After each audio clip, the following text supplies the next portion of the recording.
Pourquoi est-ce que, il y en a plusieurs, tu tombes dans le péché aujourd'hui, demain tu demandes pardon et tu es vraiment sincèrement désolé? Et le troisième jour, tu retombes encore dans le péché.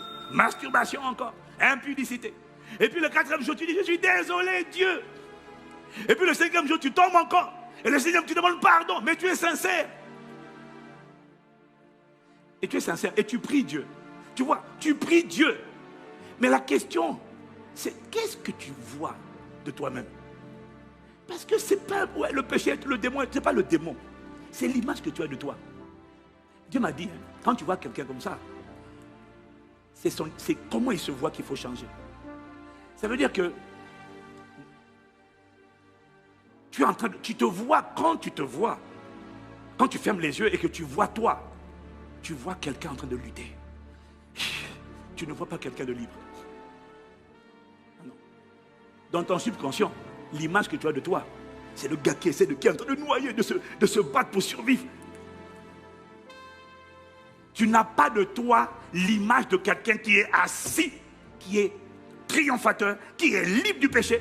En fait, la raison pour laquelle tu demandes pardon aujourd'hui, demain tu te repens, après demain tu demandes encore pardon, après et tu changes. Donc tu tombes, tu te relèves, tu tombes, tu te relèves. C'est parce qu'il y a une image mentale de toi, de quelqu'un qui n'est pas debout et établi. Quand tu te vois, tu ne vois pas un portrait d'un roi. Tu vois un portrait de quelqu'un qui est dos bossu, d'un esclave qui est en train de subir. Et c'est ça qui est en train de se passer dans ta réalité.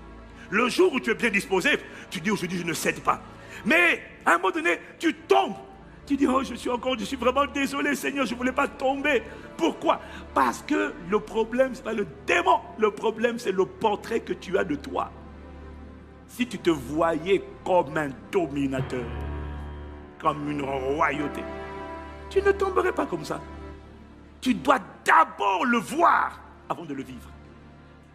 Toi, tu veux le vivre avant de le voir. Ça ne marche pas. Alors on est en train de faire les soins pastoraux, on est en train de prier, on est en train d'essayer, par la prière, de délier, de chasser un démon, de délier quelqu'un, mais qui, lui, quand il voit son portrait dans son subconscient, il se voit attaché.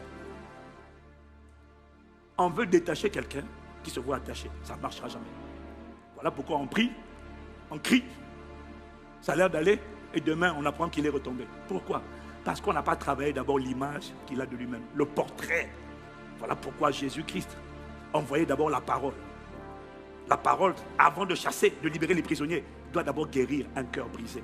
Doit d'abord guérir, doit d'abord réparer. Voilà pourquoi ça commence toujours par la parole et non par la prière. Il faut d'abord envoyer la parole, que la parole guérisse d'abord l'âme avant de guérir le cœur, de guérir le corps.